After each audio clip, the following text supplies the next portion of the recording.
Bienvenidos al episodio 361 del podcast de Comic Verso. Soy Esteban Pedreros y me acompaña como siempre el precavido Alberto Calvo.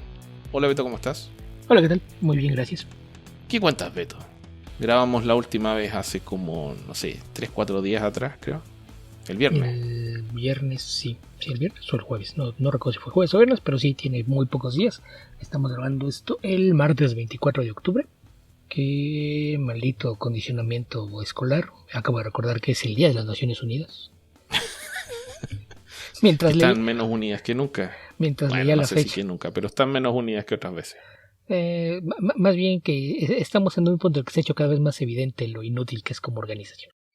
Sí, cuando le da poder de veto a las naciones más poderosas, tácitamente le quitas efectividad al sistema. Y cuando éstas deciden que las reglas y leyes internacionales son aplicables a completa discreción. Solo cuando me conviene y solo para los demás. Sí, si son mis amigos, no importa que estos sean crímenes de guerra, no los voy a contar como tales. Y al que no le guste, los voy a bombardear con publicidad que diga lo contrario. O algo así, sí. Pero en fin. Voy a hacer quedar como los malos. Sí, algo así. En fin, Beto, creo que eso es tierra prima. ¿Qué te parece si comenzamos a responder preguntas de nuestros auditores? Y me parece bien que no tenemos muchas, entonces sí, creo que podremos despacharlas de forma más o menos rápida, a menos que tomemos demasiadas desviaciones. Veremos si ese es el caso. Lo que no sorprendería a nadie, Beto. Lo que no sorprendería a nadie. A lo mejor ahora que lo anuncié no pasa. ¿No? Puede ser la famosa contramufa. Psicología reversa en nuestra propia dirección a ver si aplica. Y partimos con JJ 2049 que pregunta: ¿ha leído el cómic de Alien 3 con el guión de William Gibson? Creo que prefiero mil veces ese a la película original del 92, que sí es malilla. Yo sí lo leí y sí, la verdad es que sí es bastante bueno. Y la verdad es que el tema con la película es que es el producto de atender a la parte más tóxica del estudio peor manejado de la década de los 90 en Hollywood, que era Fox. Era un estudio que se caracterizaba porque cumplían con los caprichos de cada productor. Los productores tenían amarradas muchas franquicias. Creo que alguna vez comenté que la razón por la que el crossover de Aliens vs Predator no se dio en su momento fue porque los que estaban a cargo de la franquicia de Aliens estaban haciendo muchas demandas y querían cambiar cosas hasta que hartaron al resto, y los responsables de la franquicia dijeron: entonces váyanse al diablo, no hacemos nada. Y eso fue lo que resultó en el cómic que tuvimos, que es bastante bueno, bastante mejor que las dos películas que hicieron una vez que lograron ponerse de acuerdo. Y en el caso de Alien 3 está bien documentado que fue una pesadilla filmarla. Recuerdo una entrevista con Lance Henriksen, que decía que cuando les pidieron hacer la gira de prensa, les dijeron: y recuerden que no pueden decir nada a nadie de la película. Y yo nada más me reí y le dije al de Relaciones Públicas: ¿y qué les voy a contar si no sé de qué se trata la maldita película? Grabé 6 finales distintos, no sé ni siquiera qué pasa con mi personaje. Estúpidos. Entonces, tienes eso, tienes la abierta animadversión de David Fincher, una película que fue su debut como director de cine, que él, cuando le preguntan, no se refiere a la película ni siquiera por nombre, dice: el proyecto de Fox. Así es como se refiere a ella. En lo que él concierne, su debut se dio después. Eso es un proyecto que él hizo para Fox y no lo cuenta como una película suya. Ahí digo, está perfectamente bien documentado que de repente tenían el llamado en el set, iban a empezar a filmar a las 7, 8 de la mañana, y de repente aparecieron los tipos de traje a decirles que no, que lo que tenían programado para ese día se cancelaba, y les entregaban hojas con: esto es lo que se supone que tienen que filmar hoy, pero esto iba a ser hasta la próxima. No, lo tienen que filmar hoy. Y después, durante el proceso de edición, también terminaron por sacar a David Fincher del cuarto y editarlo por su cuenta. Entonces el producto resultante fue una película tremendamente dispareja, y que sí es por mucho la peorcita de la franquicia, pero pues eso se debe a que el estudio estuvo haciendo ahí maromas y cualquier clase de interferencia en su producción, en tanto que la adaptación de cómic que se hizo sobre el guión de William Gibson, pues es exactamente el guión que leyó David Fincher y que él quería dirigir, y no lo dejaron. Bueno, está bien. Cosas de los productores. Sí, y que algo similar pasó con Aliens Resurrection, donde incluso Joss Whedon se quejaba que cuando lo fueron a visitar al set de Buffy para que filmara una autorización de algunas cosas, los oyó comentando entre sí: mira tú, qué curioso, aquí la gente se hace lo que dice Whedon, porque en el set de Aliens obviamente no se lo permitían. Ok. ¿Qué más, Beto? ¿Qué más? Y después dice Martín Iván, ¿el regreso de la muerte de personajes de cómics sirve para algo? Pues para volverlos a usar, ¿no? Si es que alguna vez quisiste dejar de usarlos, porque rara vez dura demasiado. Mira, estuve pensando en esta pregunta, que la culmina con: ¿recuerdan algún personaje que haya regresado con una gran historia? Y la respuesta para ambos es Captain America. Ese no es el único. ¿Qué te parece el Winter Soldier? Sí. Durante mucho tiempo... Claro que hay un menor grado de planificación en el tema de matarlo. Sí, pero sí. Más bien está muerto y de repente se me ocurre una idea para revivirlo. Y resulta ser una gran idea. Pero durante mucho tiempo se hablaba de que el paradigma sobre la muerte en Marvel era todo mundo todo mundo puede regresar de la muerte excepto el tío Ben y Bucky. Ahora queda el tío Ben. Sí, que medio regresó, pintó con regresar durante The Clone Conspiracy, pero es otro tema. Pero sí, el cómo regresen, pues ya depende de los equipos creativos que pongas a cargo. Pero pues la respuesta corta, ¿para qué sirve el regreso? Pues son propiedades que supone que vas a explotar. Dejarlos muertos es equivalente a renunciar a esa propiedad. ¿Por qué habría de hacer una corporación eso con sus activos? Sí, a ver, en términos creativos, que yo creo que tratemos de discutirlo de una manera menos cínica, es un volado. La verdad es que va a depender mucho del equipo creativo y de la interferencia editorial, bla, bla, bla, todos esos factores, pero en teoría sirve para atraer público, porque el público es morboso, le gusta cuando los personajes mueren, y muchas veces ha ocurrido que anunciar que un personaje va a morir, como pasó por ejemplo con Johnny Storm, permite que gente que habitualmente no compra el cómic vaya y lo compre. O por lo menos que los especuladores decidan hacerlo. A su vez, las resurrecciones atraen un grupo de lectores de las mismas características. Entonces, en teoría podría servir para atraer nuevo público, pero en la realidad vemos que no es así. Son pequeñas alzas muy temporales del interés de la gente. Ojalá sea del interés de la gente. En realidad diría que es más un tema de especulación sobre el interés que van a generar en la gente. Y a veces cuando hay labores creativas interesantes redunda en un aumento de ventas que se mantiene por un periodo X, que ojalá sea duradero, pero no, o sea, la naturaleza cíclica y también los vaivenes creativos y lo fácil que es acceder a otros medios de entretenimiento muchísimo más baratos. Significa que los cómics no logran atraer a través de esa, o sea, al público que no es comiquero. Al público comiquero creo que en ocasiones sirven para que gente que dejó de interesarse en un personaje decida volver, y si tiene la suerte de que es una historia interesante, pueda decidir quedarse también por un tiempo. Más allá de eso, te diría que es otra historia más. A esta altura es otra historia más y no tiene mucha relevancia realmente. Sí, ese es mayormente el problema, ¿no? Que lo haces tratando de causar un impacto, atraer la atención al título, pero lo haces solamente dentro del nicho.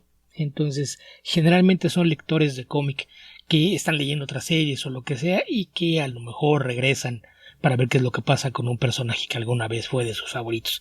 Y más allá de eso, pues sí, el impacto fuera del medio mismo es muy reducido, y se sabe también que muchos esperaban que cuando empezaron a tener éxito las películas esto causara la aparición de nuevos lectores, y aun cuando se crean cómics dirigidos a ellos, pues no se logra traer la atención porque hay muchísimos factores ahí en juego, ¿no? Ya hemos hablado muchas veces de algunos de ellos. El hecho de que no es tan fácil acceder a las historias de un personaje. Dice, hay películas de los Avengers, soy fan de los Avengers, quiero ver los cómics. Y llegas y te encuentras con que está el cómic número 747 y no sabes por dónde empezar, pues se convierte siempre en una traba.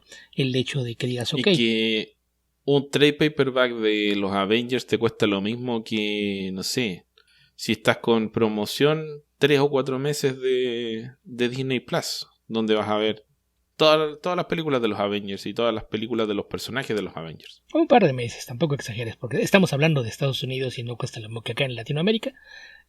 Lo que te cuesta en un par de meses lo que pagas por un TP, que son algunos meses de historias, pero sí la cantidad de tiempo de entretenimiento que te ofrecen los cómics comparados con otros medios siempre ha sido un tema de discusión. Y está el tema también de que aún si quisieras involucrarte un poquito más e irte hacia atrás y decir, ok, está este cómic, necesito comprar algunos antes de estos, ¿por dónde empiezo? Y a veces no están disponibles, y el tema de la especulación hace que sea difícil conseguir los números atrasados, las colecciones no están marcadas de forma adecuada, entonces sí, hay muchos problemas de raíz con el mercado que no ayudan para nada. Entonces ese es un tema. Entonces esto de crear muertes para generar la atención generalmente va dirigido a atraer la atención de un público muy muy reducido, y el impacto es bastante efímero. Y pues más allá de eso, pues es ese tema. Es como si dijeras, a ver, ¿por qué no dejaron de hacer películas de James Bond después de que Sean Connery dijo que él ya no? Pues no, porque es una propiedad que tienes y quieres seguir explotando. Acá pasa lo mismo, sí, lo matamos, pero quizás nos sirva todavía para hacerle dinero, tráiganlo de vuelta. Sí, exactamente. Y mira, si lo tratamos de analizar como mecanismo, en realidad es como tratar de compararlo con que tú digas que un equipo de fútbol va a jugar bien porque tiene tal formación, porque usa un 4-4-2 o un 4-3-3 o lo que sea, que solo el hecho de definir una forma o de elegir una forma te va a dar un resultado, y claramente no es el caso. Entonces en los cómics al final los que terminan resultando son aquellos donde la labor creativa es la que en definitiva atrae el interés. Porque te puede llamar la atención que se murió fulano o sutano, tal vez, puede ser. Yo creo que a esta altura a ninguno de nosotros nos llama la atención. Pero si llegas a caer en la tentación de comprar ese cómic y ese cómic es bueno, tal vez ahí sí te den ganas de seguirlo leyendo. Y también a veces tiene que ver hasta con las expectativas de la gente, ¿no? Porque si esas vamos, La Muerte de Superman es un cómic que no es malo, es lo que le sigue, es malísimo, y sigue siendo popular entre una cierta generación, porque tiene para ellos un valor aparte por lo que representó en su momento, que fue su primer cómic o algo por el estilo. Entonces a veces también la calidad no tiene que ver con el resultado. Sí, y terminando la analogía con el fútbol, ¿qué quería decir con el tema del 4-3-3 y el 4-4-2? Al final necesitas jugadores que lo ejecuten, necesitas plasmarlo en la cancha, no basta con elegir el formato, no basta con matar a un personaje, tienes que hacer una buena historia. Sí. Después de eso pasamos con Arturo López, que dice, ¿pueden contarnos qué es Distillery? ¿Es una editorial nueva? ¿Un sello nuevo? ¿Quiénes están involucrados? A veces sospecho que Arturo no pone atención durante los programas, porque esto creo que cuando se hizo el anuncio hicimos un comentario no muy extenso, nada más breve de lo que fue su planteamiento de lanzamiento, y explicamos qué era lo que querían, e incluso me burlé de su estrategia digital, ¿no? Lo de la escasez digital. Vamos a hacer cómics digitales, pero estarán disponibles solo una semana. Si no lo compras esa semana, tendrás que esperar hasta que salga la colección. Lo cual era un absurdo. No es lo que estoy haciendo ahora. O sea, y entonces, ¿qué es la novedad? ¿Y cuál es la idea de la escasez digital de un cómic? Qué estupidez, pero bueno. Y que su idea es que puede haber reventa. Tú puedes comprar el cómic digital y luego entrar a la plataforma de Distillery para revenderlo para alguien que no lo compró la semana que salió. Pero tendrías que usar DRM. Exactamente. Entonces, no lo sé. No, gracias. Habría que recordar, vamos a repasar un poquito de dónde salió Distillery y qué es. Probablemente muchos de nuestros escuchas están familiarizados con Comixology y sabrán que hará cosa de un par de años, pues Amazon decidió destriparlo y dejar solamente un esqueleto inservible de lo que alguna vez fue, ¿no? Entonces, cuando hizo esto y cortó a mucha de la gente a cargo de esto, empezando por quienes estaban al frente de la compañía antes de que la comprara Amazon. El cofundador y CEO de la compañía, que era David Steinberger, y fue de los primeros que dijeron, ok, vamos a reestructurar Comixology, ya le dimos las gracias, ya se puede jubilar y hacer lo que quiera. Y lo mismo pasó con quien era el director de contenido, que era Chip Mosher. Ellos dos decidieron poner esta nueva compañía de cómics con una fuerte presencia digital y se convirtieron un montón de socios consiguieron un montón de socios con dinero y con un pie en distintas compañías, ¿no? Tienes a estas dos personas que estuvieron al frente de Comixology como los responsables de darle forma, y entre los inversionistas tienen a Lorenzo Di Bonaventura, que es un productor de cine. Tienen una cierta inversión de Kodansha, una de las editoriales más importantes de manga. Tienen también una inversión de Delcourt, que es una editorial francesa de cómics. Y además de eso, hay por ahí un ejecutivo de videojuegos que se apellida Shepard, pero no recuerdo el nombre, que él trabajó en Electronic Arts, en Microsoft y un par de compañías más, y a un estratega de tecnología a cargo de funcionar como el consejo de... No sé cómo decirlo, como los consultores directivos de la compañía. Entonces, más allá de eso, lo que ellos proponían es que además de esto ellos ofrecían que todos los autores que colaboran con ellos son propietarios del 100% de los derechos de su obra, que eso sí me parece una parte importante, porque ya hemos comentado alguna vez que realmente, más allá de los cómics autopublicados, la única editorial en donde los autores son 100% dueños de su obra es Image Comics, con la excepción, claro, de Skybound, donde Robert Kirkman es el dueño de todo y los demás son empleados de los que se deshace cuando se le echa la gana o le caen mal o cuando se le antoja el capricho. Ya sabemos que hasta su mejor amigo se lo hizo, así es de que pues eso no es ninguna sorpresa. Es un mini Marvel o mini DC en ese sentido, todo es suyo y los demás son trabajadores que hacen solamente trabajo por encargo y no tienen voz ni voto en lo que hace con las propiedades. La única diferencia es que te lo dice en la cara al momento que ingresa. Sí, porque es un cínico, pero eso ya es un tema aparte. Está el tema de todas estas otras historias que te dicen, ay, no, es que esto es un cómic de autor, como es el caso, por ejemplo, de Boom, IDW, Oni, en donde los derechos son parciales, porque eres dueño de la propiedad intelectual, pero todos los derechos de explotación en otros medios, por ejemplo, si se hace una película o un videojuego, es parte de lo que salga de ahí es para los autores, pero parte es para la editorial. Entonces ahí ya no son exactamente cómics de autor. Ellos sí decidieron que les iban a dejar la propiedad completa y además les dieron un pequeño porcentaje de acciones de la compañía. Entonces, en ese sentido, pues me parece que eso está bien. Ya la estrategia digital, esto de que los cómics digitales sueltos los tienes que comprar la primera semana y si no, y los puedes recomprar y revender en nuestra plataforma, a mí me sigue pareciendo que es una estupidez tener una estrategia de NFTs que creo que le echaron para atrás cuando se dieron cuenta que estaba colapsando ese mercado, lo cual me parece también que fue una decisión inteligente. Y pues la idea es que eventualmente algunas de estas propiedades podrían surgir para otros lados. Ellos anunciaron un listado de autores bastante interesante, ¿no? Está lleno de nombres bien establecidos en el mundo del cómic. La lista de los fundadores o los creadores fundadores de la compañía eran Scott Snyder, Tula Lotay, James Tynion IV, Junko Mizuno, Ram V, Mirka Andolfo, Joel Jones, Jock, Becky Clunan, Brian Azzarello, Elsa Charretier, Stephanie Phillips, Lee Garbett, Mark Bernardin y Jamie McKelvey. O sea, pues es una alineación bastante interesante. Y ya por ahí en meses pasados publicaron un Ashcan y salió un minicómic donde ya se empezó a ver un poquito de para dónde van sus planes. Pero pues realmente la editorial en forma pues empezará a operar el año que entra de forma ya más estable, anunciando más proyectos y cómo se van a dar.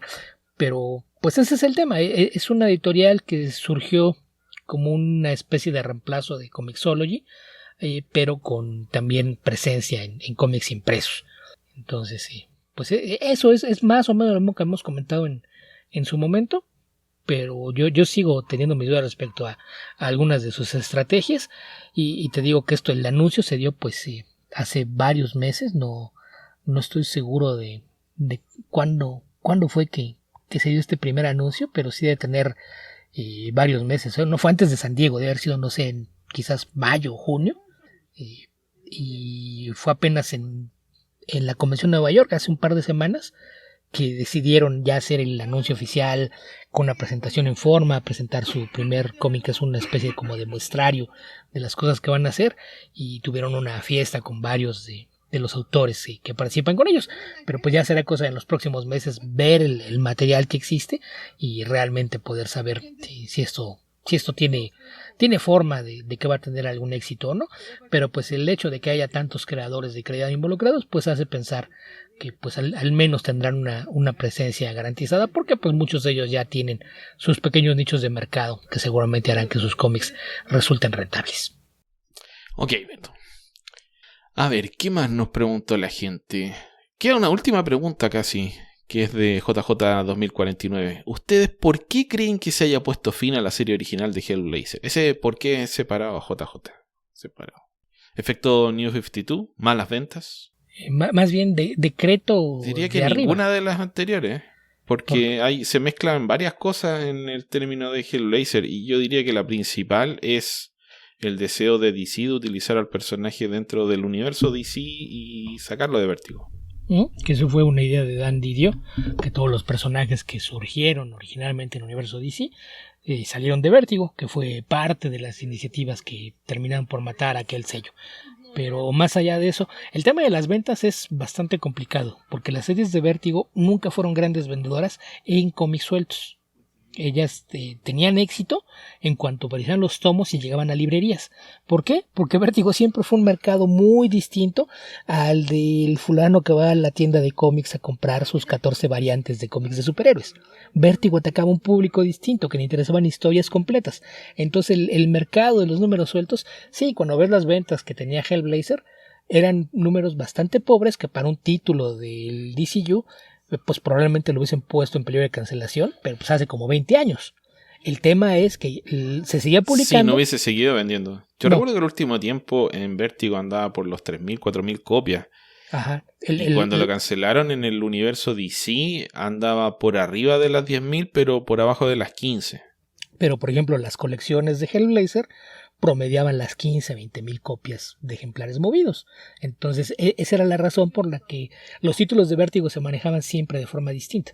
Pero más bien era eso, el deseo de Dan Didio de tener a todos los personajes originales de DC dentro del universo regular y sacarlos de Vértigo. Esa fue la razón para hacerse de aquella serie y lanzar una nueva, que vendía más, sí, pero por ejemplo en TPs ya no. Además de que cambiaba la programación.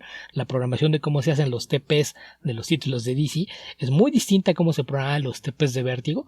Y el tema con esa última serie de Simon Spurrier, pues fue ese, ¿no? Que cancelaron la serie antes de que saliera el primer TP. Ni siquiera se esperaron a ver qué clase de respuesta tenía en el mercado que históricamente era el de John Constantine.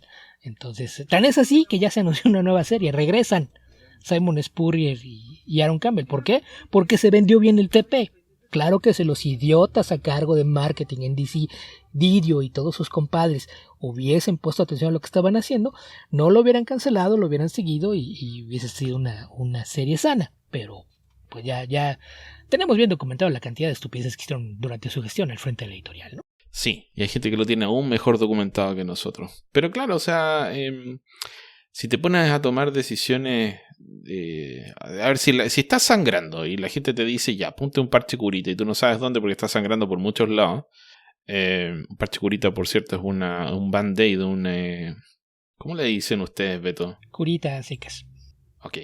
Y no sabes dónde te lo puedes poner en cualquier parte y tal vez eso no va a solucionar el sangrado. Y en el caso de DC, si empiezas a tratar de hacer cortes de series que no venden, donde no hay ingresos, pero no calculas cómo recuperan dinero a la larga. O sea, cosas que DC las tenía claras, y lo que hacía DC antes de que hicieran esos cambios era esperar un par de años con una serie a ver cómo rendía en el mercado de los trade paperbacks, sobre todo en el caso de Vértigo, porque en el universo DC no lo hacían de esa misma forma.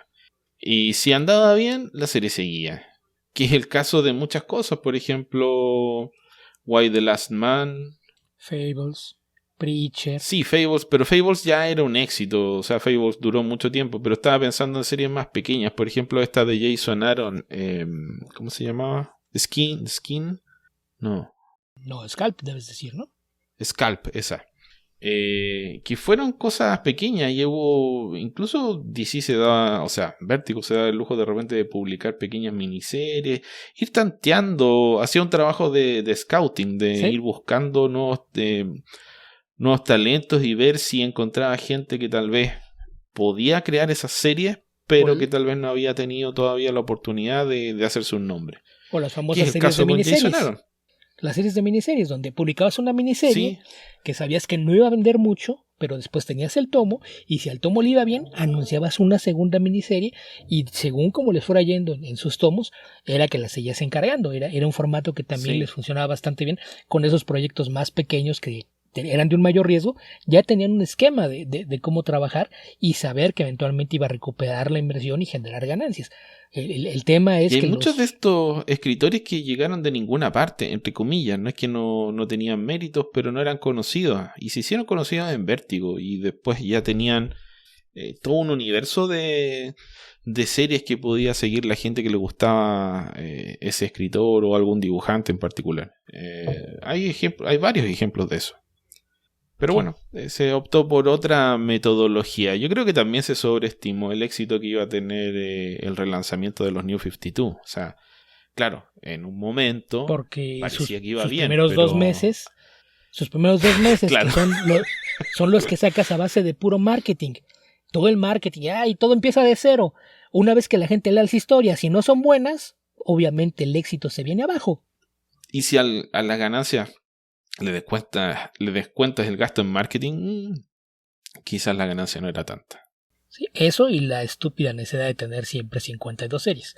Consolida tu línea, hazla sólida, decide cuáles son tus títulos insignia, refuérzalos, promuévelos, déjalos que crezcan y después empieza a generar spin-offs y expandes la línea.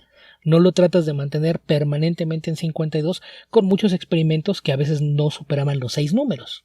Es un absurdo. Sí, o sea, era diversidad por diversidad. Y no, con eso no estoy criticando la diversidad, sino que el hecho de que diversidad por diversidad. A alguien se le ocurrió que había que tener 2 cómics a Dan Didio. A alguien se le ocurrió que había que tener 2 cómics de guerra, que había que tener X cómics de misterio, X cómics de ciencia ficción, etcétera. No puedes hablar de diversidad. Se empezaban a caer unos de esos y después tratar de recrear con personajes que nadie está pidiendo que volvieran. Protesto que uses diversidad en este caso, Esteban. ¿Cómo puede haber diversidad cuando tienes 28 series de tus 52 ligadas al Bativerso? Creo que estás exagerando un poco, pero... Bueno, creo que eran 19, pero algo así. La tercera parte de tu línea eran títulos. Pero justamente eso fue lo que pasó. Eso fue lo que pasó. Una vez que se empezaron a caer estas series que eran diversidad, entre comillas, empezaron, para fortalecer la línea, que es lo mismo que estás diciendo tú, empezaron a centrarse mucho en la Justice League, Batman, Superman. Pero bueno, que haber hecho eso en principio. Deja que sus títulos se establezcan y si van teniendo éxito, te vas expandiendo. No creces a lo idiota. Es algo que no tenía ningún sentido. Yo estoy convencido de que tenían más títulos antes de lanzar los New 52. Pero bueno, Beto. Siguiente pregunta. Bueno, se nos acabaron las preguntas, así que creo que es hora de que comentemos algunas noticias. Bueno, están las de YouTube, de Ricardo Pérez, que también dejó poquitas. Dice, un abrazo, caballeros. Veamos qué dijo Ricardo Pérez. Dice, un abrazo, caballeros. Guerrilla con verso presente envió lo siguiente. Voy en el número 9 del Punisher de Jason Aaron con Jesús Saiz, donde la mano recluta a Frank y me está gustando bastante. Tenía tiempo que no leía Aaron así a este nivel. Creo que desde los primeros arcos de Thor. ¿Qué les ha parecido? No lo he leído. Yo leí los 6 primeros números y está bien. Y es algo que yo comenté antes. El problema es que dejaron que Aaron escribiera cualquier cantidad de títulos que no iban con su estilo de escribir. Y en este caso es regresar un poquito a lo que es lo suyo. Historias un poquito más oscuras, con un aire de misticismo y centrándose en un héroe. Él no sabe escribir equipos. Darle los Avengers y tenerlo haciendo historias dentro del core del universo superhéroico de Marvel fue un error.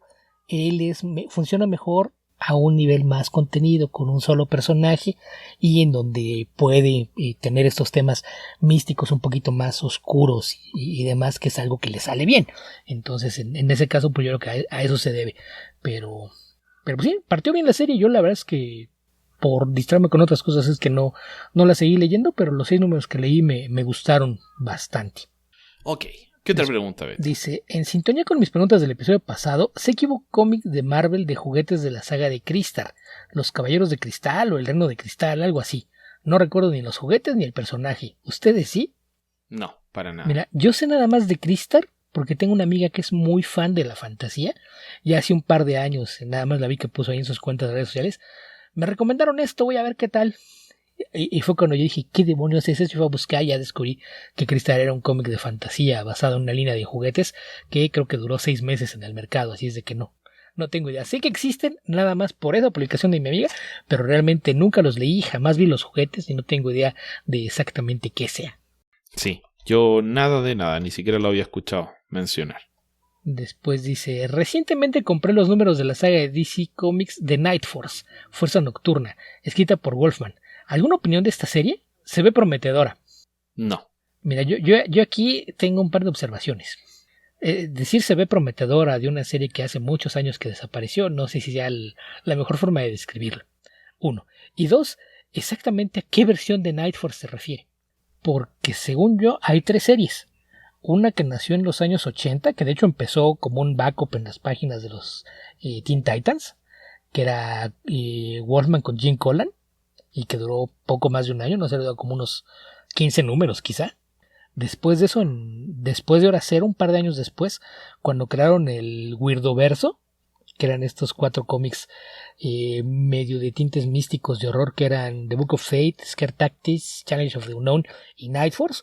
Ahí esa serie era Wolfman con Brent Anderson, y esa duró 12 números, que fue lo que duró casi toda esa línea, que creo que nada más Challengers duró, no recuerdo si 18 o 20 números, todas las demás duraron nada más 12, ahí lo relanzó, y la última, ya en los nuevos 52, apareció una nueva serie de Night Force con Tom Mandrake como dibujante, y esa duró menos, esa duró nada más como 6 o 7 números. Entonces no sé a qué versión de la Night Force se refiere. Creo que la única que decía The Night Force, así con el artículo al principio, creo que era la original. Entonces no sé si se refiere a esa. De esa leí algunos números, creo que nunca la leí completa, y era Wolfman aferrándose a los cómics de horror, que ya para principios de los 80 pues estaba colapsando ese mercado, ya no había crecimiento, y Wolfman convenció a DC de que lo dejaran hacer una última serie, y después de eso pasaba algo como lo que decíamos de no entender de repente el mercado, como pasó con Hellblazer. Wolfman se quejaba de que algo similar pasó con eso, porque decía que DC quería que la serie fuera exclusiva de tiendas de cómics, y él peleó para que se vendiera también en newsstands. Y después decía que cuando le cancelaron la serie fue porque los números de ventas en las tiendas eran muy bajos y le dijeron que no funcionaba. Dice, ya unos meses después, cuando aparecieron los números de newsstands, se dieron cuenta de que la revista pues se podía haber sostenido por mucho más tiempo, pero pues fue culpa de ellos, que no me hicieron caso. Entonces le pasó algo parecido. En el caso de los del Weirdoverso, pues en general me gustaba la línea, eran cómics bastante interesantes. El de Book of Fate era esta reinvención que hicieron de Doctor Fate. Eran Kid Giffen y, si no me equivoco, era Ron Wagner el dibujante. Que el casco cae en poder de un investigador paranormal que tiene unas ideas medio extrañas, y entonces en lugar de usar el casco y capa, hace que tomen otra forma y traía una daga y una especie como de shurikens con forma de Ankh. Y era el nuevo guardián místico de DC. Era una serie bastante extraña pero muy entretenida. Los Challengers of the Unknown era una reinvención de los aventureros clásicos, que eran, esa la escribieron Len Kaminski y Steven Grant, y tenía arte de John Paul Leon. Y esa era bastante buena, de hecho por eso fue la serie que duró más. Digo que no recuerdo si duró 18 o 20 números, algo así. Scare Tactics era una serie que yo siempre pensé que era mejor idea de lo que resultó ejecutada. Ese era Len Kaminski, no me acuerdo quién era el dibujante, que era un grupo de monstruos adolescentes que se escapaban de una instalación del gobierno y luego, para esconderse de quien los perseguían, se hacían pasar por una banda de rock, porque eran un hombre lobo, un chico que era como un híbrido con lagarto, la cantante era una vampiresa que se llamaba Scream Queen, por cierto, y el baterista era algo así como de sludge, una plasta como de lodo. Entonces se hacían pasar por un grupo de rock que andaba de gira por el mundo, y a donde quiera que iban de gira siempre les tocaba encontrarse con algún evento sobrenatural o raro. Entonces creo que era mejor idea de lo que terminó ejecutada, pero era bastante entretenido. Y y la Night Force de Wolfman pues era retomar más o menos a los mismos personajes, pero actualizando un poquito el tono del horror. Lo que sí es que las 3 versiones del cómic tenían muy buen arte, digo. G. Conlan, Brent Anderson y Tom Mandrake, pues creo que nunca le faltó colaborador de ese lado. Ok. Tal vez se cayó en un baúl de números atrasados. La del 80 que fue 82, 83, no sé la primera. La segunda es del 96 y la tercera, te digo, que ya fue en los New 52, debe ser de 2012 o 2013. Ok. ¿Qué otra pregunta queda, Beto? Y ya no queda ninguna, ya nada más está su despedida, que en esta ocasión son pocas preguntas, pero prometo revancha próximamente. Un fuerte abrazo. Eso me sonó amenaza. Ok. Muchas gracias por las preguntas. Estamos recibiendo menos preguntas. No sé si acabamos con las preguntas del universo, Beto, o no sé. tal vez deberíamos revisar un poco el formato. Pero bueno, ¿qué te parece si comentamos algunas noticias? Me parece bien que tú me pusiste ahí que querías hablar de una nueva editorial, que en realidad no es una nueva editorial. No, nada, así como que quiero hablar, no, pero deberíamos decir algo. Como que Admítelo, existe. admítelo. Extrañas a Jeff Jones y querías hablar de qué Sí. está haciendo ahora. Uy, me encanta. Es la única explicación Si eso que estaba tengo. viendo que este nuevo imprint Beto es casi 100% Jeff Jones. Es que no sé a qué viene eso, que de repente hay anuncios y noticias y tú ni te inmutas. Y en este caso, de repente dijiste, hablemos de esto. Ok, hablemos de eso. Lo vi, Beto. Tuve la fortuna de verlo. Fortuna, entre comillas. Porque hay algunas noticias de semanas recientes que me parecen bastante más interesantes que esto. Pero pues en fin, se trata de una empresa que se llama Ghost Machine, que ellos la definen, según su comunidad de prensa, como una media company. O sea, ellos son de los que generan contenido, no crean historias, lo cual siempre me ha parecido un absurdo. Es uno de esos términos que me parecen bastante o sea, son CBS, NBC, ajá, a esa altura. Sí, y se ve que tiene algo así como con el mismo tamaño, ¿no? Que pues anunciaron que van a publicar cómics de autor y que van a trabajar en el desarrollo de proyectos sobre sus propiedades intelectuales. Entonces ya de toda la forma que lo planteaste, es una granja de propiedades, no es una editorial de cómics, más allá de quien esté involucrado. Lo están vendiendo como una granja de propiedades, lo cual a mí siempre me dará muy mala espina.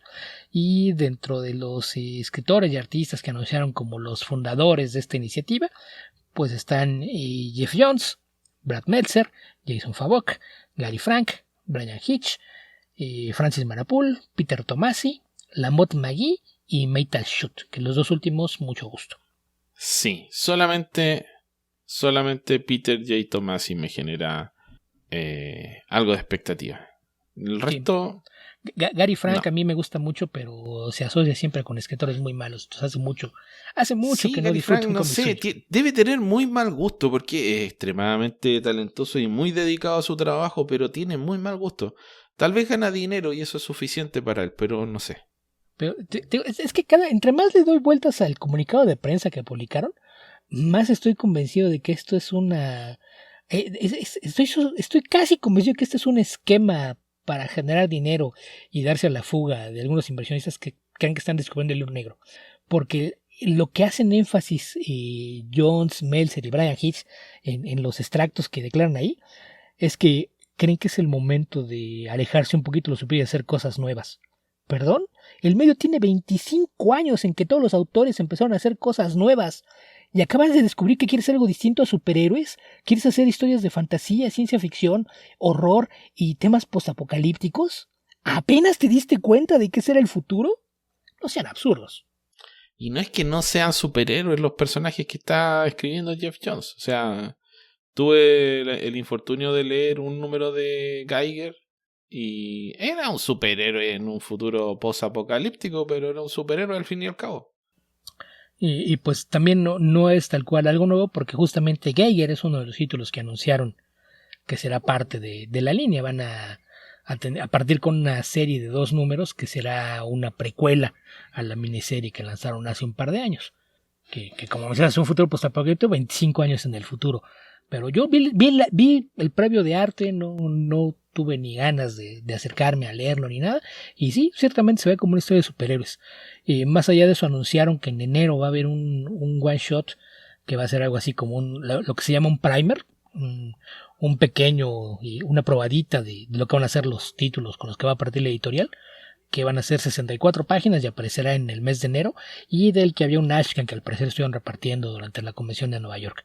Después de eso, después de la serie de 2 números de Geiger, va a venir una serie regular de esa misma historia por Jones y Gary Frank. Después anunciaron Young Jack Joe, que van a ser también Jones y Frank. Después viene Redcoat de Jeff Jones con Brian Hitch y First Ghost de Brad Meltzer, todavía sin anunciar quién es el artista. Entonces eso es con lo que van a partir, y eso es lo que sería una especie como universo compartido de títulos que sí van a ser parte del universo. Después se anunciaron otras series como Rook Exodus, que es Jeff Jones con Jason Fabok, The Rockefellers, que es parte de una saga a la que se refieren como The Family Odysseys, que van a hacer historias centradas en ciertas familias, y que esto es una creación de Peter J. Tomasi y Francis Manapul. Después, en cuanto a títulos de horror, van a partir con The Sawless, que es un proyecto del que dijeron, esto es un lanzamiento que está a cargo de un artista que actualmente está bajo contrato con otra editorial, entonces no podemos anunciar quién es. Pues entonces no anuncies el cómic. No seas absurdo. Tenemos un proyecto de horror del que no se podemos decir nada y no les puedo decir quién lo va a hacer. Ya después les diremos. Pues entonces no lo hagas. Y técnicamente es ruptura de contrato igual. Sí, ya dijiste que está trabajando en otra cosa. Porque no lo anuncien, ¿no? Cuando una vez que se sepa ya... En cuanto muestres páginas de arte o lo que sea, te estás exponiendo a que hay una demanda contra tu editorial o contra el artista. Porque es incumplimiento de contrato, porque el contrato dice durante este tiempo solamente puedes trabajar con nosotros, no publicar con nosotros. Entonces, si en el tiempo que está contratado para hacer trabajo para otro editorial está haciendo trabajo para ti, ahí hay un problema. Entonces, te digo que entre más le doy vueltas a cómo publicaron su comunicado de prensa, más me convenzo de que detrás de esto hay una estafa. Porque también esto de que dicen, no, todo esto será propiedad conjunta de todos los autores. O se están diciendo que todos ellos son socios, pero esto significa que van a compartir las ganancias a partes iguales. Que si hacen películas de estos, no importa que sea un proyecto de Jones, va a haber dinero para Meltzer, Hitch, Manapul, Tomasi y demás. Entonces está bien ambiguo lo que hicieron, no sé. Me da mala espina ver el anuncio de esta cosa. Bueno, Beto, ¿qué otra noticia tenemos por ahí? Y pues de las que te decía que se nos quedaron de los anuncios de Nueva York, pues sí, en Marvel y DC les dio un poquito de nostalgia y decidieron traer de vuelta algunos sellos que en el pasado gozaron de buena popularidad. Y por ejemplo en DC uno de los anuncios que sorprendió en Nueva York fue anunciar que revivían el sello Elseworlds, lo cual no me parece una mala idea, pero cuando ves los anuncios es ok. Creo que parte de lo que era atractivo de los Elseworlds es que era algo con lo que te podías salir de tus lecturas habituales porque eran one shots, eran especiales, eran... Pero todo el sello Black Label es un Elseworld. Sí, mayormente, por eso se dieron cuenta, igual esto vende bien, ¿por qué no utilizamos una marca que la gente ubicaba? El tema es que anunciaron 6 proyectos para Elseworlds, de los cuales, pues de entrada, así, cosas que te hacen ruido, 2 son secuelas de proyectos actuales. Una es DC vs. Vampires World War B, que es por Matthew Rosenberg y Otto Smith, que es una secuela a la serie que hicieron de DC vs. Vampires. Y esto va a ser una serie de 12 números. ¿Cuándo habéis tenido series de Elseworlds de este tamaño? No sé, creo que eso le quita un poquito el atractivo a la idea, porque el chiste de los Elseworlds era tomar una historia corta, breve, con un final definitivo. No me acuerdo. New Frontier es un Elseworld, ¿no? No recuerdo. Creo que no, y Kingdom Come. Kingdom Come sí, pero eran 4 especiales, no eran tantos. Pero aquí es una serie, eran 4 especiales dobles. Pero ¿un año para completar un Elseworld? Sí me parece demasiado. Y no es la única, porque también anunciaron Gotham by Gaslight de Kryptonian Age, que también son 12 números, que ahí al menos... por el amor de Dios, no.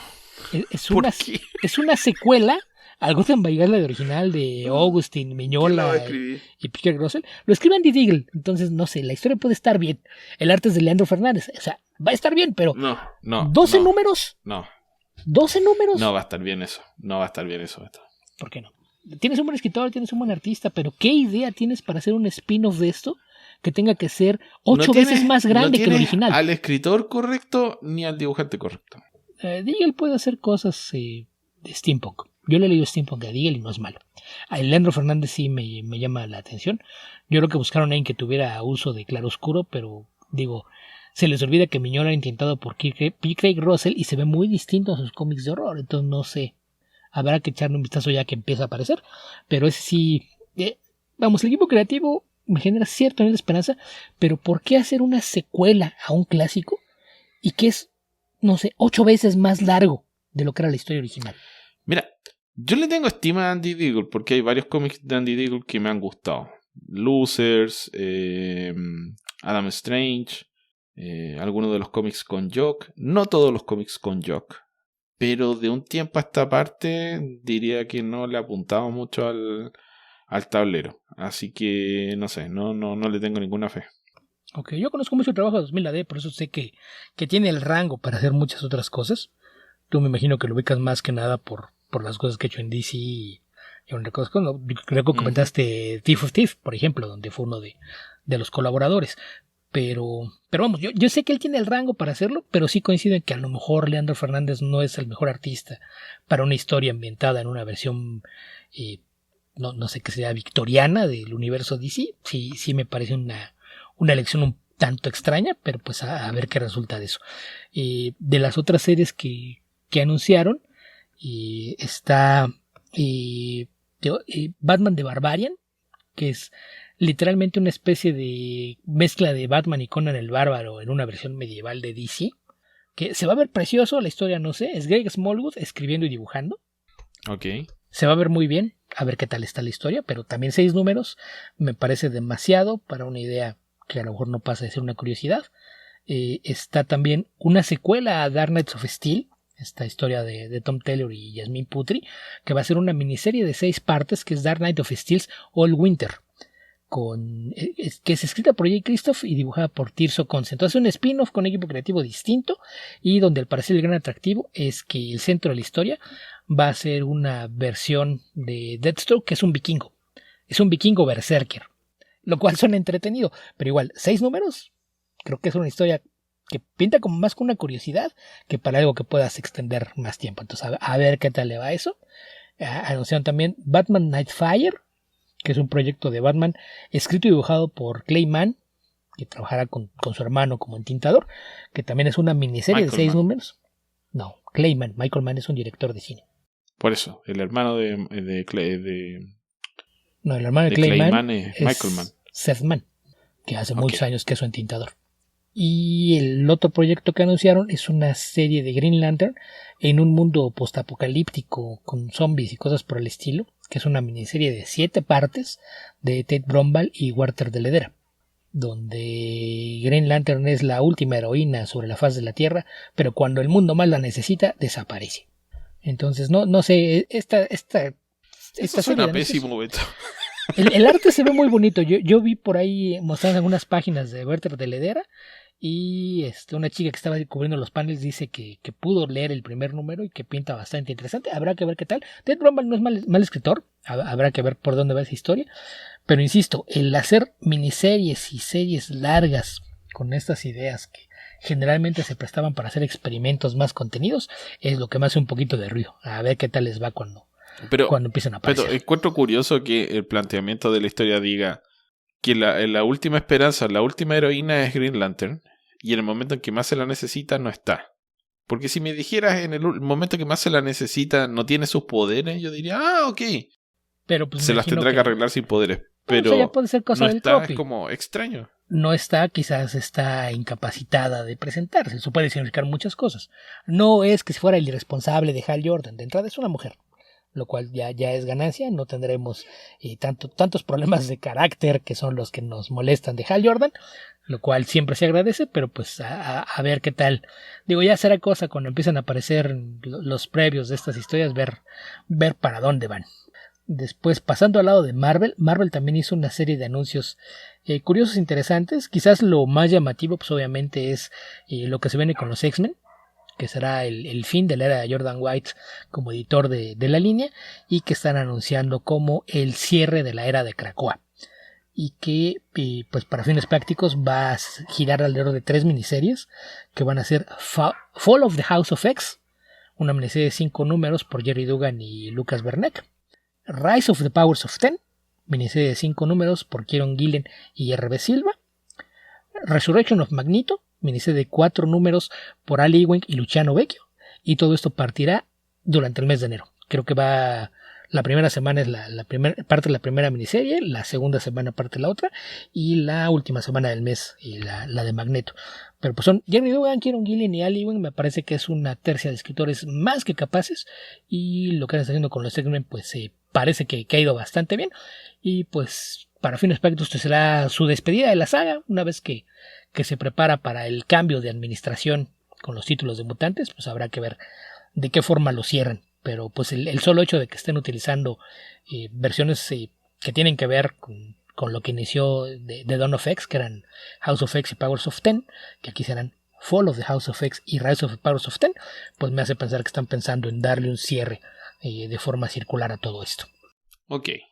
Y el otro Por lo anuncio menos que fue... ahí sí los escritores me dan más confianza, Beto. Y los artistas son todos bastante buenos, ¿no? Lucas Bernet, que es uno de los Stonebreakers actuales, Rebe Silva, que ya tiene algún tiempo trabajando con los X-Men, lo mismo que Luciano Vecchio, todos ellos son bastante sólidos, entonces aparte pues son gente que viene trabajando en los títulos de mutantes, así es de que pues esto es más bien como irle dando salida a todo lo que estaban haciendo en esas series.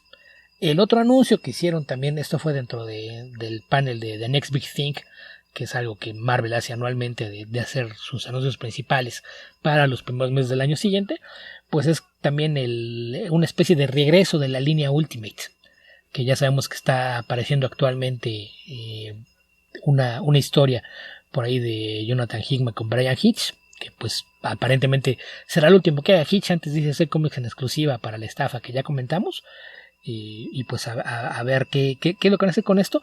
Anunciaron que pues lo que viene es un one shot que se llama Ultimate Universe, que imagino que va a ser de sentar las bases de exactamente cuál es el estado de esta nueva versión del universo Ultimate, y de ahí eso va a aparecer en noviembre, y de ahí para el año que entra, en enero, febrero y marzo, se lanzan de las 3 nuevas series de la línea Ultimate, que parte con Ultimate Spider-Man, pero que Pero Brian Hitch también tiene anunciado un cómic con Mark Waid, que supuestamente lo empezó a dibujar hace como 20 años.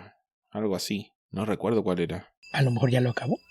No, sí, ya lo acabó, sí, y por eso anunciaron que lo iban a publicar por fin, pero no recuerdo cuál era el cómic. Pues sí, pero pues digo que se supone que es parte de lo que anunciaron por acá en exclusiva, pues a ver qué pasa con eso. Pero lo que van a hacer las nuevas series de este nuevo Ultimate parten con Ultimate Spider-Man por Jonathan Hickman y Marco Checchetto, serie que parte en enero, y en la que Hickman dice que su versión de este Spider-Man es muy similar a Peter B. Parker. Es un Spider-Man maduro y desencantado. Entonces eso pinta interesante.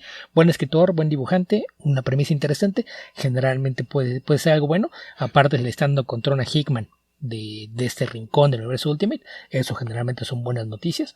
Es un escritor que generalmente no sufre ninguna clase de interferencia editorial.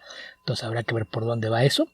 Después se anunció para el mes de febrero Ultimate Black Panther, escrita por Brian Edward Hill y con arte de Stefano Caselli, que también la premisa suena bastante atractiva. Digo, tiene un escritor bastante sólido y un artista muy bueno, y la premisa es que tienes al rey de Wakanda enfrentando a Moon Knight, que en esta versión Ultimate, el Moon Knight es una fusión imperialista de Khonshu y Ra que pretende conquistar el resto de África.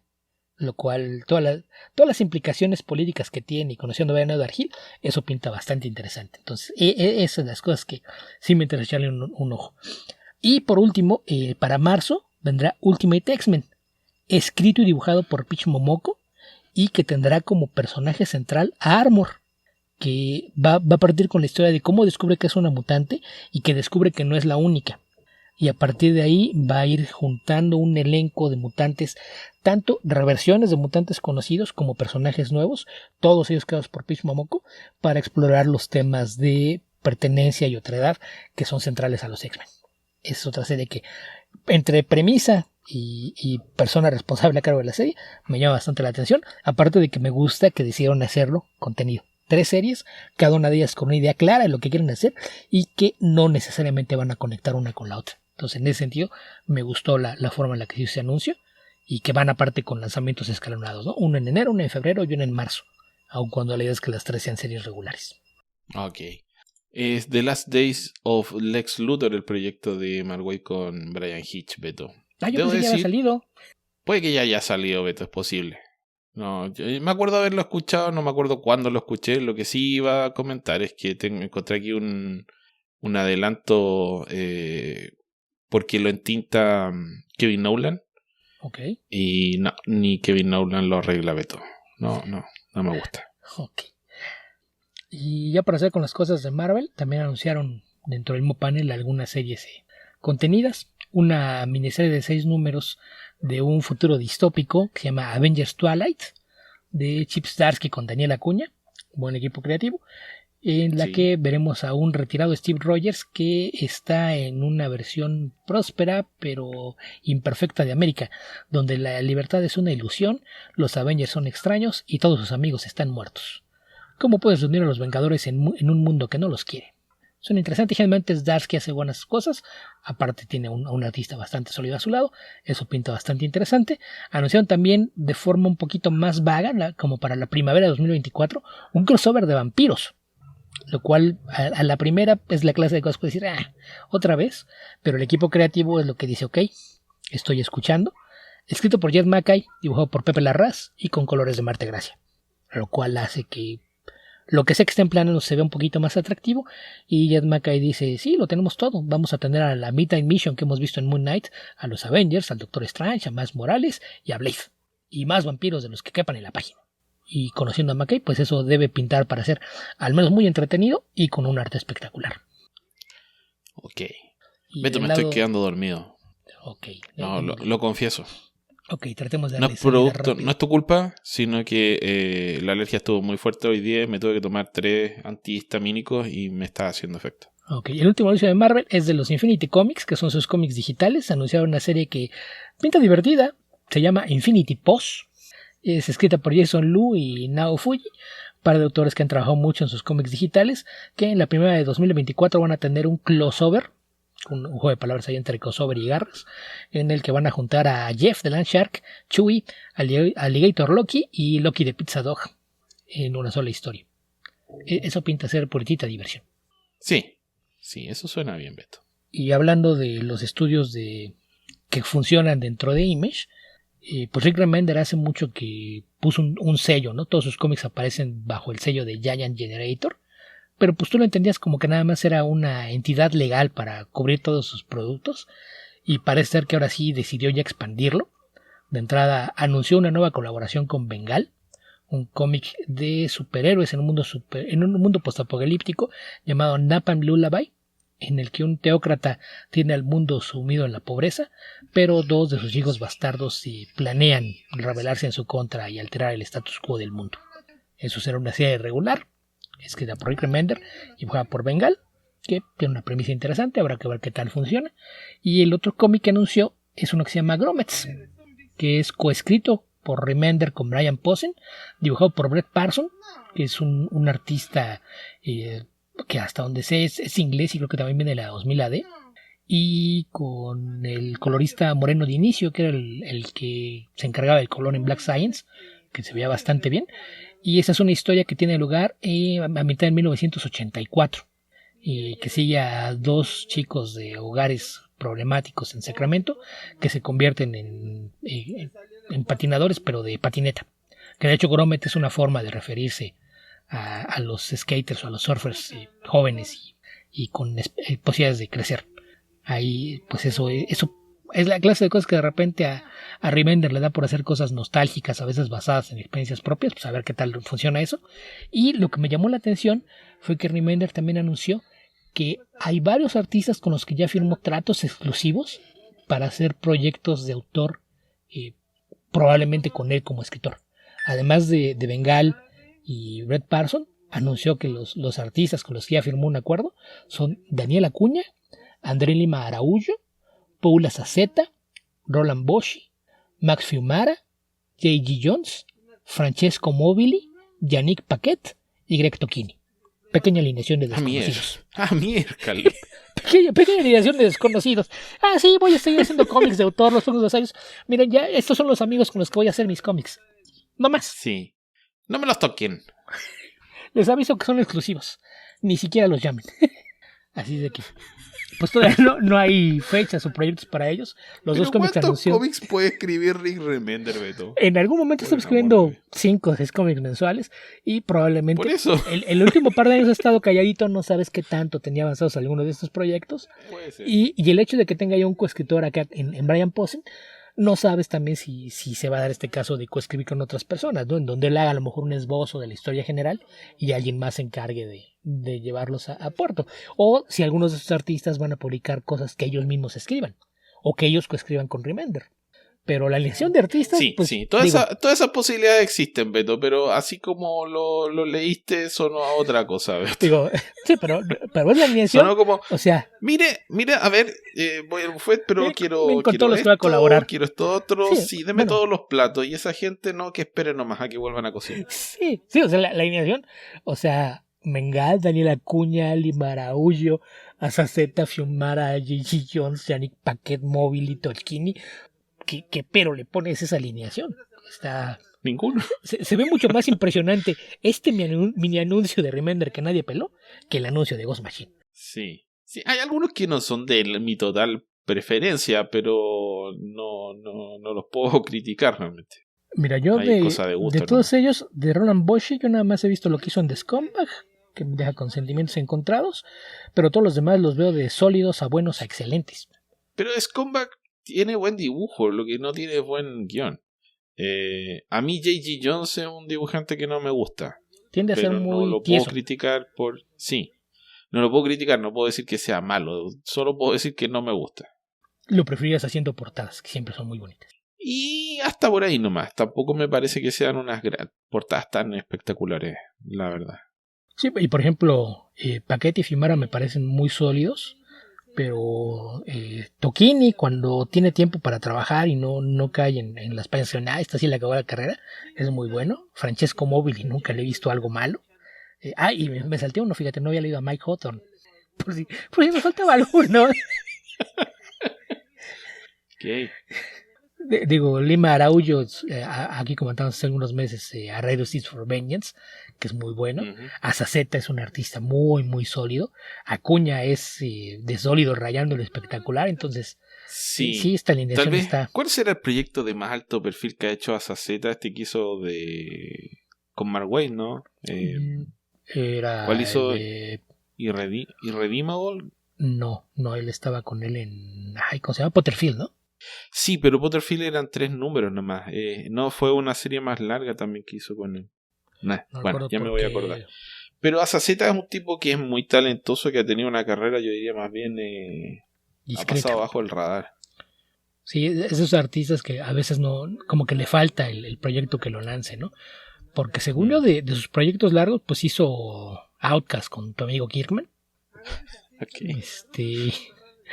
Pero nosotros en Marvel hizo algunas cosas de Punisher y hizo también algo de Daredevil, hizo el de los especiales de Marvel Noir, el de Spider-Man, que fue de donde salió el Spider-Man que después vimos en Spider-Verse, pero con Wade, me acuerdo de Potterfield, pero no recuerdo que otra cosa haya podido hacer por allá. Sí, puedo estarlo recordando mal, pero bueno, sí, Potterfield sí, definitivamente. Potterfield es una buena historia. Uh-huh. Pero son, ¿cuánto? 3 números. Eso lo publicó en Boom, me parece. Creo que sí. Me parece que sí. Hace ya una chorrera de años, de haber salido hace unos 15 años ese cómic. Sí, no es que un poquito más, pero sí, ya tiene algún tiempo. Pero sí, en Deceso y Credible o Incorruptible, no, esos sí eran otros los artistas. Así es de que no. Sí, uno era Pete Krause, el otro no me acuerdo. Que no es el actor. Mismo caso de Dustin Nguyen. Son homónimos de los actores de esos nombres. Okay. También hizo cosas en Spider-Man, ¿no? Cuando estaba en la rotación de equipos creativos con Van Lente, Slott y Wade como escritores. A lo mejor ahí coincidió también con Wade. Pero no hizo tanto Spider-Man tampoco. No, porque como eran rotativos, habrá hecho bloquecitos de 2, 3 números y en rotación debe tener quizás una docena de cómics, quizás exagerando, no más. Ok, Beto, ¿qué te parece si comentamos algunas cosas? Me parece bien. ¿Qué viste, qué leíste o qué hiciste esta semana? Ok.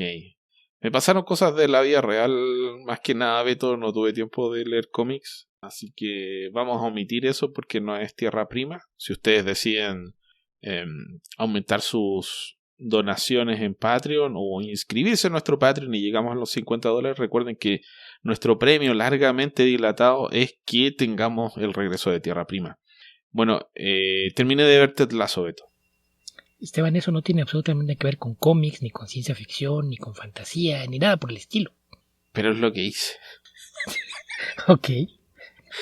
Terminé de ver la tercera temporada de Ted Lasso porque ya había visto la primera, que la comenté hace ya unas 3-4 semanas atrás. La segunda la vi a la semana siguiente y la tercera me demoré un poquito más porque no sé, no me puse a verla inmediatamente. Y me gustó el final de Ted Lasso. Me dio un poco de no sé, un poco de pena, sí, diría yo, un poco de pena que la serie se acabe, porque son solo 3 temporadas. Existe la posibilidad de que vuelva. La verdad es que creo que lo mejor es que no vuelva, porque es una serie muy redonda, está muy bien hecha. Se ven estos, ¿cuántos son? 32 episodios en total, me parece. No, 34.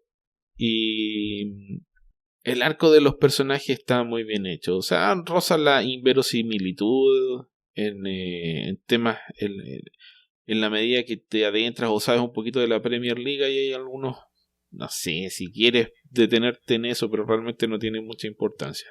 Creo que esa es una de las razones de que el equipo de Ted Lasso finalmente no haya ganado la Premier League ni la Championship,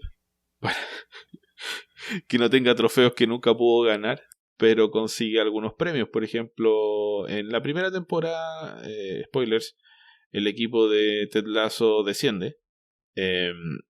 La segunda temporada asciende, pero en el segundo lugar. Y en la tercera temporada pelea el campeonato. Y finalmente termina segundo y clasifica a la Champions League.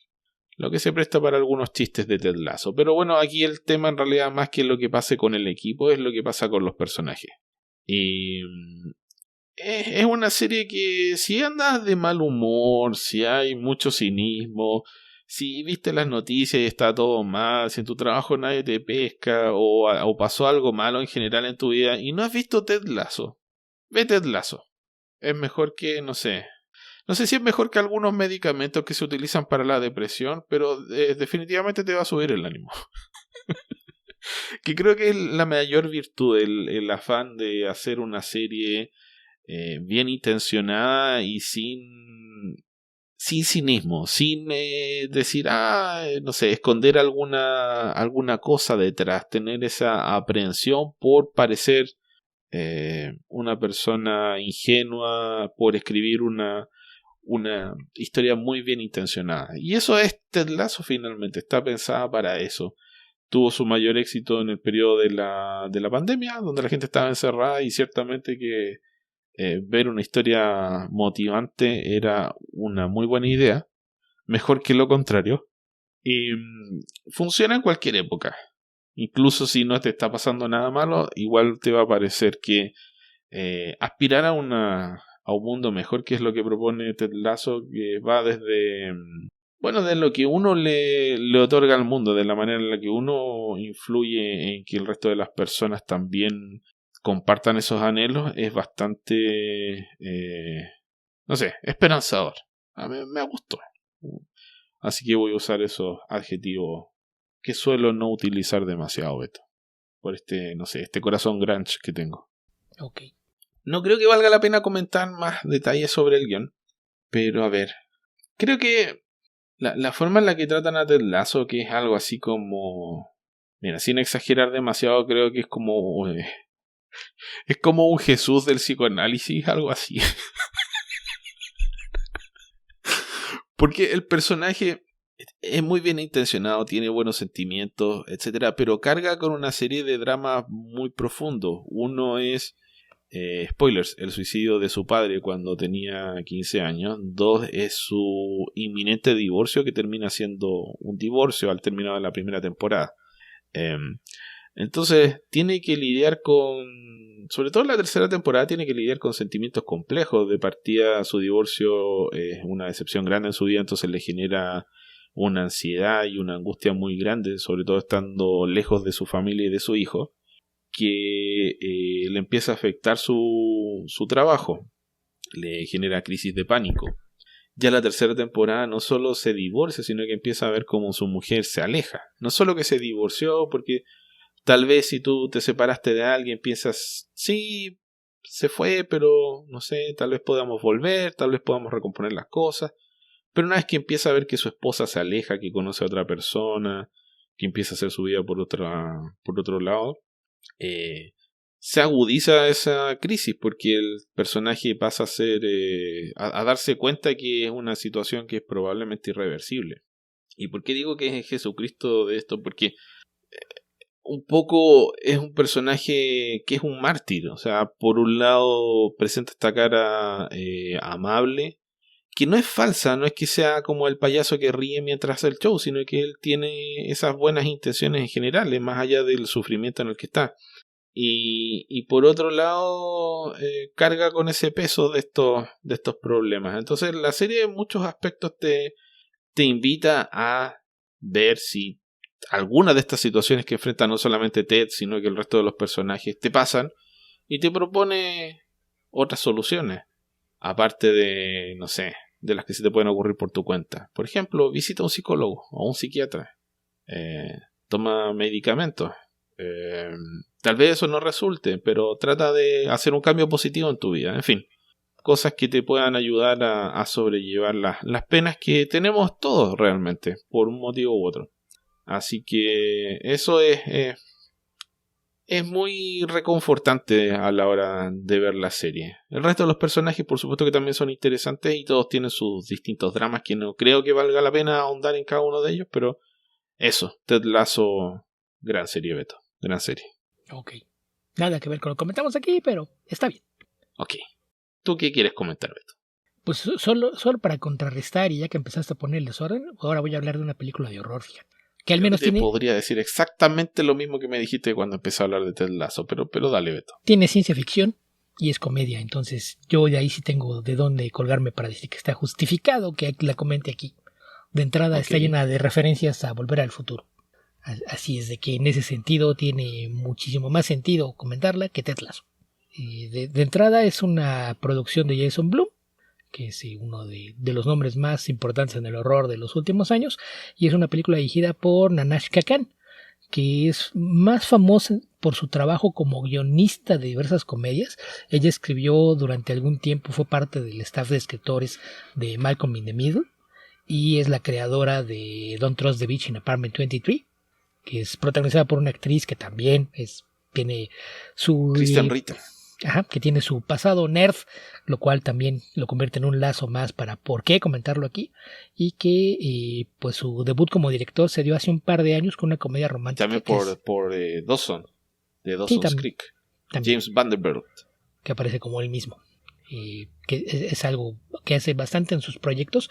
Su debut como directora se dio hace un par de años con una comedia romántica que creo que mucha gente no vio, aunque todo mundo usó el GIF de Keanu Reeves mandando besos mientras entra a un restaurante, porque es una película en la que Keanu Reeves hace el papel de sí mismo, y es una película protagonizada por Randall Park, que también pues es este actor que ya tiene su parte importante tanto en el MCU como en el DCEU, lo cual no muchos actores pueden presumir. Y en este caso, pues como ya mencioné, se trata de una comedia de horror que es protagonizada por Kiernan Shipka, actriz a quien probablemente muchos ubiquen porque era la actriz que le da vida a Sabrina en The Chilling Adventures of Sabrina, la serie que duró 3 o 4 temporadas, por ahí de 2018 a 2020, 21 más o menos. Y pues la historia pues sigue esta adolescente de 16 años que pues vive en un pequeño pueblo en donde hace 35 años, durante una fiesta, durante el periodo cercano al baile de graduación de la preparatoria local, un asesino enmascarado estuvo matando chicas de 16 años, apuñalándolas 16 veces, lo cual hizo que se fuera conocido como el Sweet 16 Killer. El pueblo pues obviamente quedó marcado por esto, y su madre fue compañera de escuela de todas las chicas asesinadas, y es en que siempre le ha insistido en que tiene que cuidarse, y le ha pagado lecciones de defensa personal y demás porque sabe que es importante que esté protegida, pero ella siempre ha pensado que su madre exagera, porque después de aquellos asesinatos, bastante tiempo antes de que ella naciera, no volvió a pasar nada en el pueblo. El caso es que la noche del aniversario de el último de los asesinatos, que fue justamente la noche de Halloween, pues su madre está pensando en que se va a quedar con ella para repartir dulces a los niños que visitan la casa, pero ella no tiene intención de eso, ella quiere ir a un concierto. Así es de que se va a su concierto, su papá va a dejarla, se queda su madre sola en casa, y su madre es asesinada por alguien que porta la misma máscara del Sweet 16 Killer. Cuando ella regresa, pues está devastada porque se siente culpable, porque no se quiso quedar con su mamá y ahora su mamá está muerta y realmente nunca pudo llevar una buena relación con ella. Aquí es cuando descubres que su mejor amiga es una genio y que durante la Feria de Ciencias está trabajando en un proyecto que no le quiere decir a nadie qué es. Está trabajando sobre una caseta de fotos, de estas fotos instantáneas que te metes, cierras la caseta, le echas unas monedas y te toma 4 fotos de forma consecutiva. Y pues le revela realmente cuál es su proyecto. Está construyendo una máquina del tiempo y ahora está desesperada por tratar de acabarla porque está convencida de que si pueden utilizarla para viajar atrás puede quedarse con su madre y prevenir que la maten. Y el caso es que no logra hacer que la máquina funcione. Cada vez que intenta echarla a andar algo sale mal y no funciona. A la noche siguiente, mientras están con su familia, ella decide que quiere salir a caminar. Se va a caminar y en el parque es abordada por el asesino. Utiliza el gas pimienta que siempre lleva consigo, lo avienta y corre. Se va a meter en el viejo parque de diversiones abandonado en donde se está montando la feria de ciencias de la escuela y el asesino la persigue hasta ella. Buscando dónde esconderse, se mete en la caseta que su amiga está tratando de convertir en máquina del tiempo, esperando que no la vaya a encontrar el asesino. Cuando el asesino la encuentra, forcejean dentro de la casina y cuando le tira una puñalada para intentar matarla, entierra el cuchillo en los controles de la máquina y ésta se activa. Como resultado, ella se ve transportada al pasado y está en el mismo parque de diversiones antes de que esté abandonado, pero en el otoño de 1987. Una vez que checa la fecha, pues resulta que de forma muy similar a lo que pasó en Volver al Futuro, mientras su amiga le estaba explicando cómo funcionaba, en los controles puso la fecha del último de los asesinatos. Así es de que cuando la máquina se activa, la lleva a esa fecha. Así es de que ahora ella está pensando en que puede hacer algo aún mejor. Si en lugar de solo salvar a su madre, logra salvar a las otras chicas o detener al asesino, su madre no estaría muerta en el futuro. A lo largo de toda la película está llena de referencias al Volver al Futuro, pero incluso dentro de la película. Porque cuando encuentra a la policía, el sheriff en el pasado es interpretado por Randall Park, va y le dice, ¿vieron Volver al Futuro? Y el sheriff dice, no, a mí no me gustan las películas de viajes en el tiempo, nunca tienen sentido. Y el alguacil dice, no, pero está bastante entretenida. Dice, bueno, pues a mí me está pasando algo similar. Hoy va a haber un asesinato y lo sé porque vengo del futuro. Tienen que ayudarme a detenerlo. La tiran de loca y la mandan a que se vaya. Decide entonces que la única forma de proteger a las chicas que van a ser asesinadas es ir a la escuela y tratar de cuidarlas o advertirles de lo que va a pasar.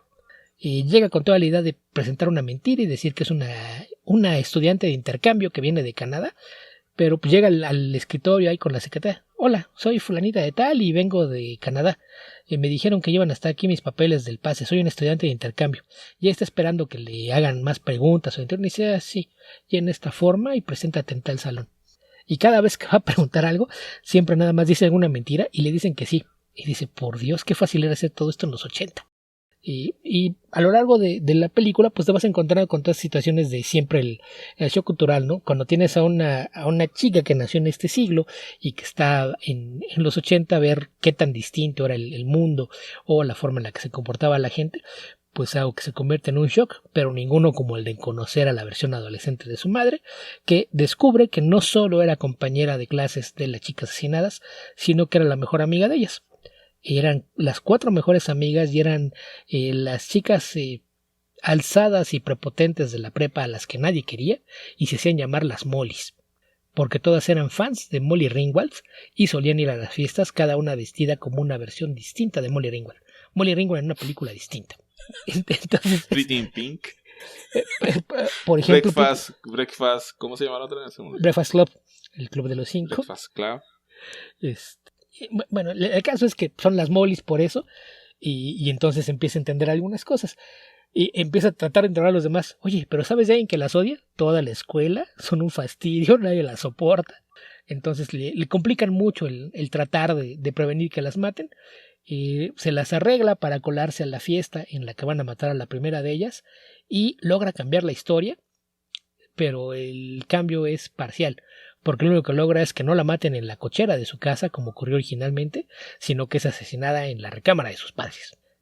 Ahí de forma inadvertida pues también cambia la vida de alguien más, porque otro de los estudiantes en aquella fiesta en el presente es un artista de rock que en todos los pósters está haciendo señas obscenas y cosas por el estilo, y después de la experiencia de que pues estuvo a punto de tener sexo con la chica asesinada y esto se frustró, decide cambiar su vida y pues ya después verán lo que pasa con él en el futuro.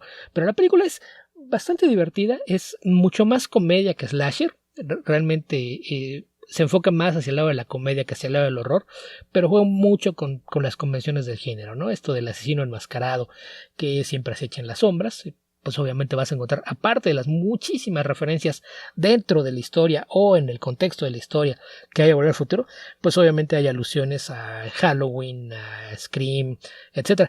Y además ella siempre está tratando de poner esos ejemplos y les habla, no, es que esto es como en Halloween, y esto es como en Viernes 13, esto es como en Pesadilla en la calle del infierno, pues esto es como en Scream, y para esto a quien contacta en el pasado es a la madre de su amiga, y descubre que ella fue la que inició los planos de lo que eventualmente será la máquina del tiempo.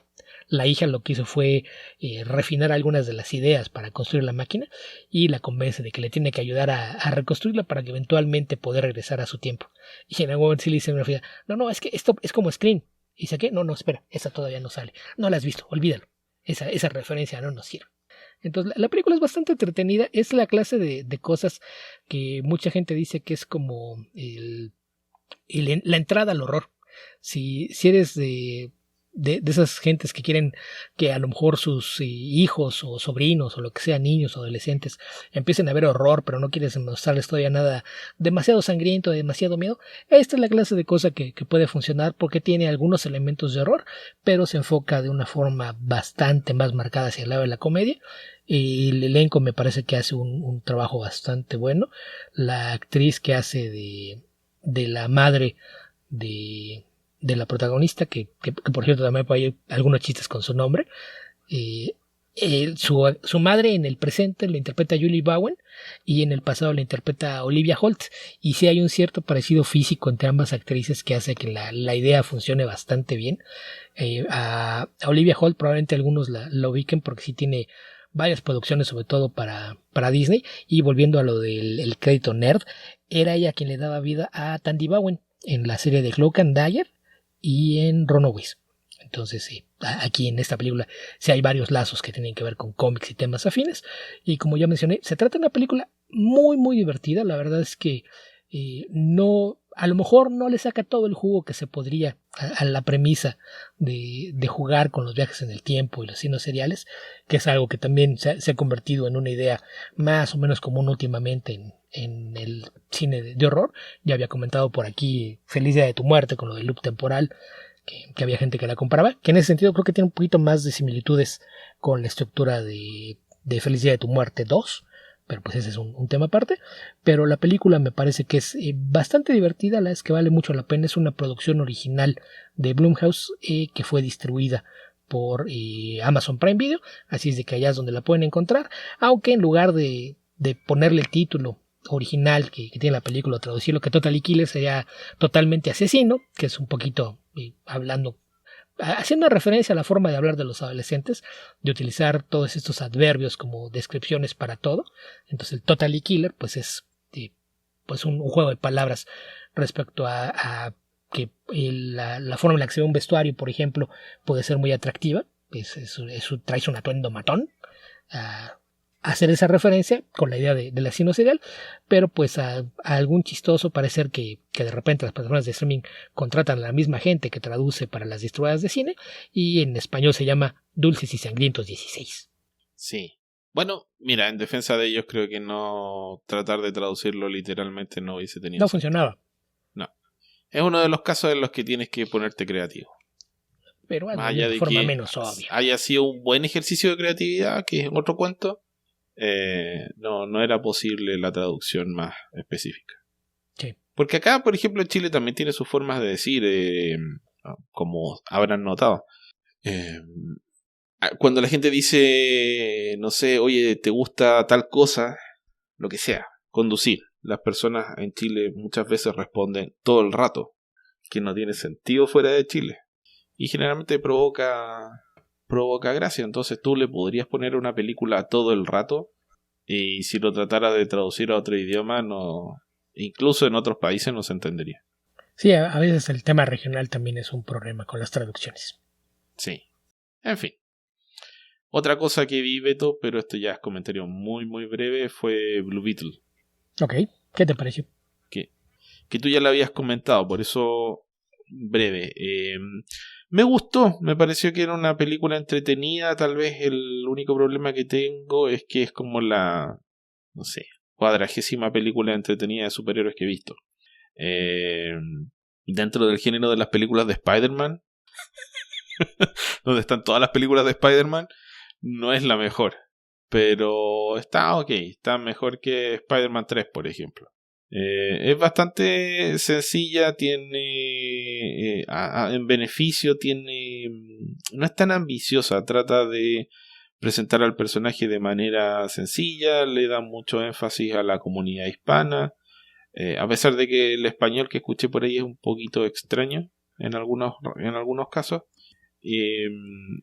Y tiene, no sé, comparte un poco con Coco esa idea de la familia latina numerosa, bulliciosa, pero que al final predomina el amor familiar, más allá de todos los problemas que puedas tener con tu familia. Y en esos aspectos creo que es una película que por falta de, por buena ejecución de una historia sencilla y que sabe lo que quiere y lo ejecuta bien, creo que está bien hecha. Me parece dentro de sus aspiraciones no muy altas, me parece que está súper bien ejecutada. Sí, me parece que, sobre todo, creo que dentro de todo lo que fue el DCEU, es quizás la película que tiene el corazón más cercano a donde debería tenerlo. Sí. Tanto en el tema de cómo manejas a los personajes y sus relaciones, como en el tema de manejar lo que es un superhéroe y por qué es un superhéroe. Sí, y también es bastante fiel a los cómics. No es idéntico a los cómics, diría más en espíritu que en ejecución exacta, porque de hecho la ciudad en la que está Blue Beetle me parece que la inventaron para la película. Yo por lo menos no recuerdo haberla visto en los cómics. Que es una especie de falso Miami. Sí. Y el resto de las cosas, los efectos especiales están bien, las actuaciones están bien, y se respeta bastante de la tradición. O sea, la nave de Blue Beetle creo que es lo que más se ha destacado contando todos los cómics en los que apareció alguna vez, donde generalmente era solo esta nave que flota arriba, de la cual Blue Beetle se tira con una escalera. Era como una especie de helicóptero sin hélices, básicamente. Entonces, esta faceta de inventor de Ted Kord, que es bastante poco aprovechada en las apariciones del personaje post-crisis. En los, no sé,